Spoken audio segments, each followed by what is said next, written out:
பருத்தி பாலை வந்து நீங்க எப்படி வந்து தயாரிக்கிறீங்க? இந்த பருத்தி பாலை வந்து விதைய வந்து தண்ணியில ஊற போட்டு தண்ணியில ஊர்ல விதைய வந்து ஒரு 3 தடவை நாங்க நல்லா பருத்தியோட விதை. இது சிறுதானிய வகையோட சேர்ந்ததான். சிறுதானிய வகையோட சேர்ந்தது இந்த பருத்தி விதை.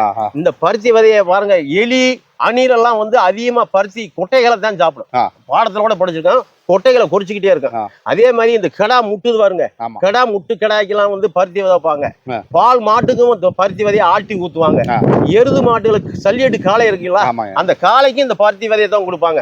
அதனாலதான் அந்த திமிரான சத்து அந்த பருத்தி விதையில இருக்கு.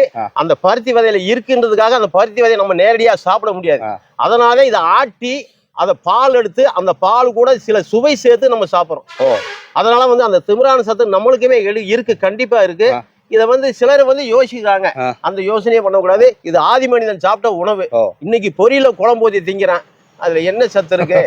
சாதத்திலேயே சத்து இல்லைன்றான், பொரியல குழம்பு ஊத்தி என்ன சத்து இருக்கு? அதனால வந்து லேட்டஸ்ட் நாவுக்கு சுவையா இருக்குன்னு பார்க்க கூடாது. உடம்புக்கும் வலுவா இருக்கா, நாவுக்கும் சுவையா இருக்கா, இதை பார்க்கணுங்க. அப்ப நம்ம ஆரோக்கியமா வாழலாம். ஆஸ்பத்திரி போக வேண்டியது.